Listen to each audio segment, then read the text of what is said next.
Nossa primeira pergunta aqui, ó. Quais as primeiras medidas que o produtor deveria considerar no manejo de plantas daninhas? Vamos começar para quem está mais perto de mim aqui, vou fazer a distância, acho que é o Mauro que está mais perto de mim aqui em Santa Maria. Mauro, começa para nós aí. Quais as primeiras medidas que o produtor deveria adotar?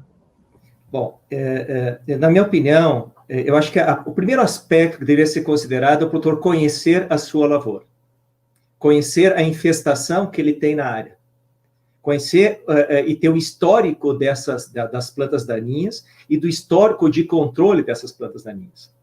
Muitas vezes, e até em função do período que nós passamos aí com a soja tolerante ao herbicida glifosato, se esqueceu alguns princípios básicos de manejo de planta daninha, achando que em qualquer situação o herbicida solucionaria.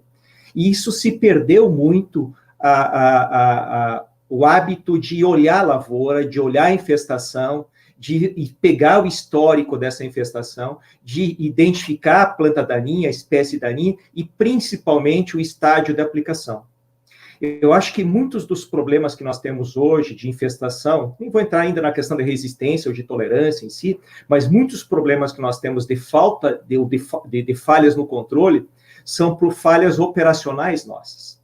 Sejam por nós não olharmos e sabermos exatamente a planta que tem lá, a espécie em si, o estágio que ela tem, e, acima de tudo, jogar toda a responsabilidade em cima do herbicida.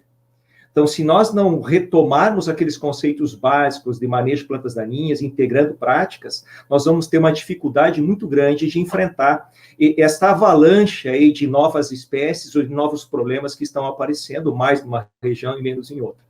Se nós não voltarmos aos princípios de olhar a lavoura sistematicamente e montar um planejamento da nossa lavoura, e não da cultura em si, o planejamento da área como um todo, com o sistema de produção, nós vamos ter sérias dificuldades. E aí eu sempre gosto de fazer um paralelo. Por que existem produtores que têm problema de plantas daninhas, e ao lado, o próximo, tem produtores que não têm problema de planta daninha, numa mesma região, numa mesma... Por quê? Porque aquele que não tem planta daninha, ele está fazendo algo diferente. E esse algo diferente significa integrar o sistema. Eu acho que é basicamente isso nesse princípio. Professor Aldo, pode ir na sequência. Eu me arrisco a dar continuidade e eu concordo, obviamente, com o que o Mauro colocou. E eu chamo a atenção em um ponto que muitas vezes a gente desconsidera, o produtor desconsidera, que é a prevenção. Então, a gente, mais uma vez, carrega muito o herbicida, que é, obviamente, a ferramenta mais importante de controle, mas algumas coisas básicas, como o Mauro comentou, a gente acaba esquecendo. Ou porque, em certos momentos, elas não são importantes, ou porque são difíceis, ou porque realmente a gente aprendeu que elas não eram importantes. Conforme o Mauro apontou, nós temos aí uma grande escola da soja resistente a glifosato que nos ensinou e nos levou para um sistema de manejo que na época era facílimo e que ao longo do tempo vem se mostrando cada vez mais complicado novamente, como era antes desse período. E eu chamo a atenção, então, que alguns procedimentos básicos, elementares de limpeza de máquinas, por exemplo, obviamente de cuidados com sementes, são muito importantes para se evitar novas introduções, para se evitar novos problemas, para se evitar que, às vezes, os 15 minutos e tem números que mostram isso, que para se limpar uma colhedora de uma forma adequada, isso demora 15 minutos. Que por 15 minutos, quando se movimenta a colhedora de uma área contaminada para outra, se está levando um problema que vai gastar, além de horas, dias, anos, vai custar uma quantidade de recursos muito grande. Então, que esses procedimentos básicos de prevenção também sejam considerados. Era isso que eu tinha nesse momento.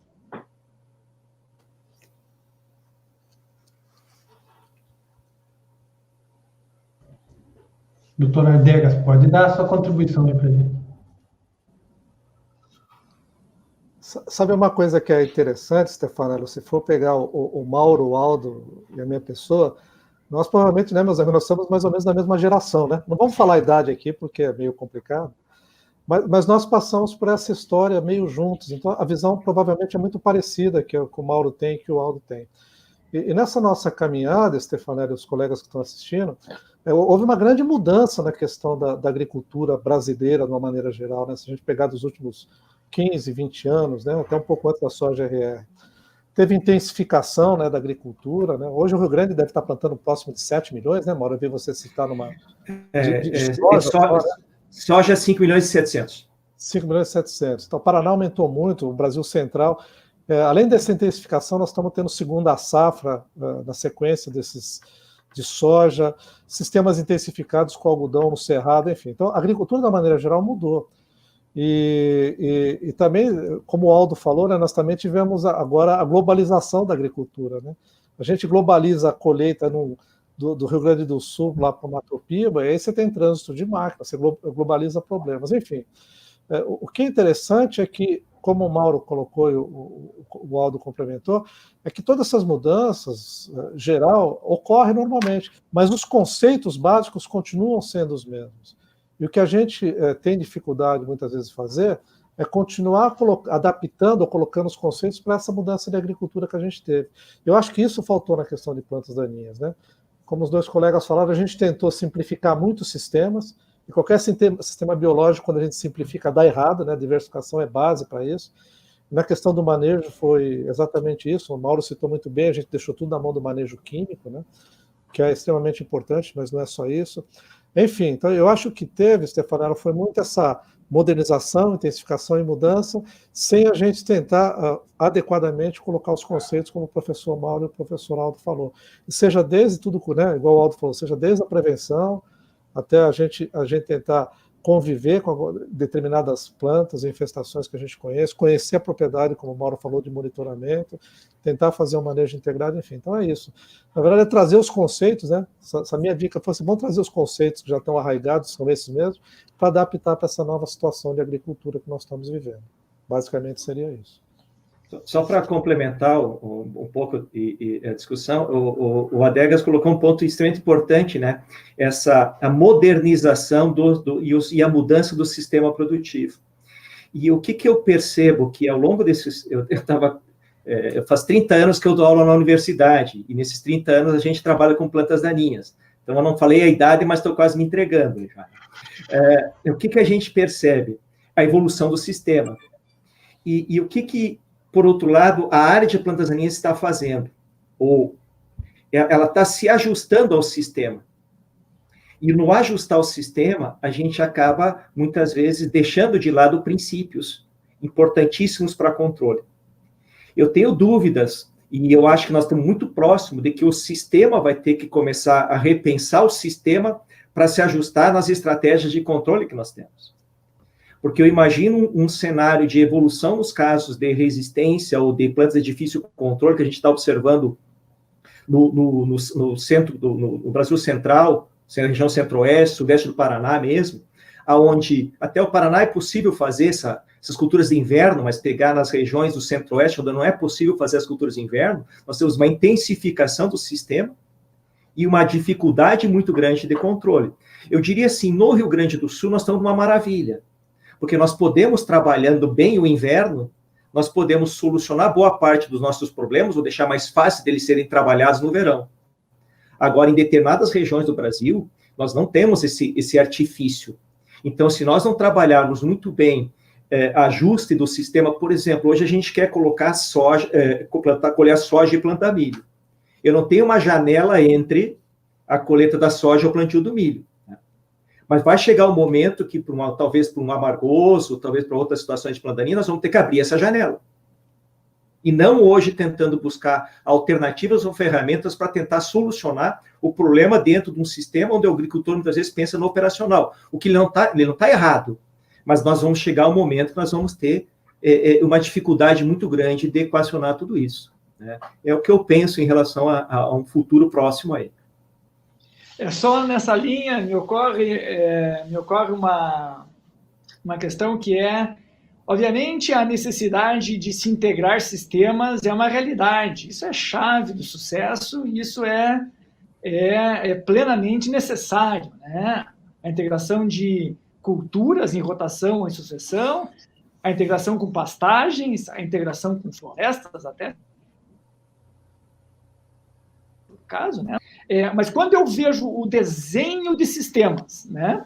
E quando se passa, então, a trabalhar com pastagens, por exemplo, ou com outras culturas, né, com culturas mais diversas, e quando eu vejo o desenho do sistema, e eu não vejo uma janela de dessecação adequada, eu já fico com receio.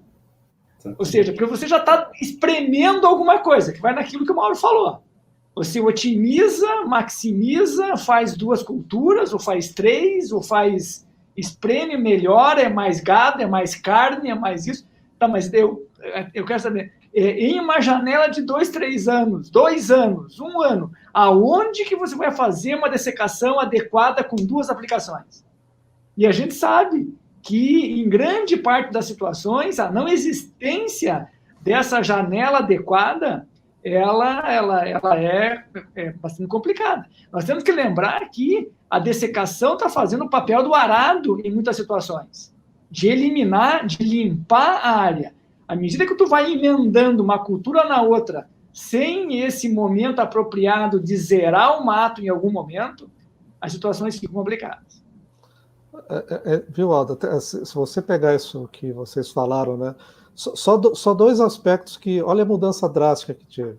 Quando a gente tinha em torno de 20, 22 milhões de hectares de soja, quando a gente tinha em torno de 16, 17 milhões de hectares de soja, a gente tinha 7 de milho no verão. Era aquele mais ou menos 3-1, né? Aquela rotação. Hoje, no inverno, nós temos 32, 33 de soja e tem 3 de milho. Virou um mar de soja. E aí você tem 8 de milho na segunda safra. Então, assim, nós não temos mais rotação de cultura de verão. É muito baixo. Aí você tem uma intensificação, e você faz ajuste, igual vocês falaram, de tentar colocar 2, 3 culturas e com a mesma transgenia, né? Você acaba utilizando os mesmos pacotes de herbicida nas 2 culturas em sucessão, sem ter tempo de fazer alguns manejos adequados, né? Seja manejos de cobertura, manejo físico, então é muito complicado. Outro dado interessante, Stefanelli, se for pegar também, há 15 anos atrás, você tinha uma área pequena de áreas arrendadas, né? Hoje se calcula que a nossa área de soja arrendada chega a ser 50%. Então você tem um sistema intensificado, sem rotação, com um grande número de área arrendada. A área arrendada é uma área que o produtor normalmente investe menos, né? A tendência é investir menos. Então, assim, por isso que é uma conjuntura, né, Mauro e Aldo, que é difícil. E aí depois vem com aquelas perguntas, né? Eu quero plantar soja mais cedo, mas está cheio de mato, o que eu faço? Não tem jeito de fazer coisa boa para fazer. Então a gente acaba tudo no linguajar fazendo meia boca para ajustar o sistema, igual vocês falaram, né? E eu acho que tem que tomar um pouco de cuidado com isso. Às vezes não tem jeito de você ajustar um bom manejo de plantas daninhas dentro do sistema que está desajustado. Não sou contra não esses sistemas, eu acho que tem que intensificar, mas tem que ter um nível, né? Mais ou menos isso. Só para pegar... Deixa eu voltar só um pouquinho. O ponto é que muitos desses sistemas foram desenhados com base no manejo favorável de soja resistente a glifosato. Eles dependem muito de tudo ser muito adequado na soja. E a gente sabe que a tendência ela é a contrária. Né? A tendência é a soja complicar esses manejos, porque o próprio controle na soja está ficando cada vez mais difícil. Eu vejo nessas situações onde eu não faço como o Aldo colocou ali, de fazer um princípio, de zerar em algum momento, o consultor, o técnico de campo, atua como bombeiro.